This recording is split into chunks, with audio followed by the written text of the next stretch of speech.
If you've been living under a rock for the past few weeks and only now decided to build a new gaming PC, we've got some bad news. DRAM pricing has gone a bit crazy, as it tends to from time to time, and this time we're looking at increases north of 100%. Not long ago, we were asked to test a Ryzen processor with just a single DDR5 memory module. That comment ended up being heavily upvoted, and it struck us as both a timely and genuinely interesting idea. So here we are. To put the current price shock into perspective, a 32GB kit of G.Skill Trident Z5 Neo RGB RAM, DDR5-6000CL30, which we regularly recommend for AM5 builds, has gone from $120 just 2 weeks ago to an eye-watering $270, a 125% price hike. This insane increase has many of you wondering, do we really need 2 sticks? After all, most games still run fine with 16 gigabytes of RAM. So how much performance are we sacrificing when going from dual-channel to single-channel memory? Today, we're going to answer exactly that. Obviously, there's no perfect workaround for the current pricing mess, but if we can get away with spending $100 to $120 on a single module now, rather than paying at least twice that for a pair, and then buy the second module later when pricing inevitably drops, that could be a perfectly reasonable money-saving strategy.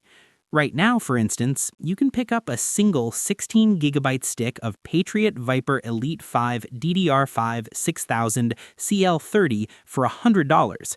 Buy 2 as part of a 32GB kit, though, and the price jumps to $255. In that case, buying 2 individual sticks could actually make more sense. And considering $100 is about what a full 32GB kit cost only a few weeks back, getting by on a single module suddenly feels like a much more affordable alternative. Our testing setup is straightforward.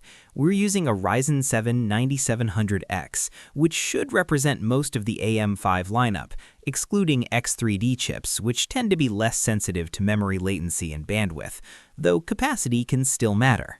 In short, we're comparing single-channel and dual-channel performance, with the obvious advantage going to dual-channel since it doubles memory capacity. Everything else, frequency, timings, etc., remains identical. We're using the same G.Skill Trident Z5 Neo RGB 32GB kit for both tests, one run with both modules and another with only one. Let's get into the data.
Game average.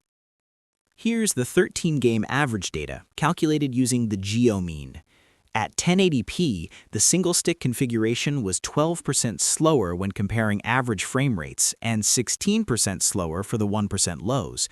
This isn't a huge difference overall, though the results did vary quite a bit from one game to the next. Increasing the resolution to 1440p didn't change much in our testing, although we are using an RTX 5090. It wasn't until we moved up to 4K that the margins began to shrink. At that point, the single module setup was just 9% slower for average frame rates and 13% slower for the 1% lows.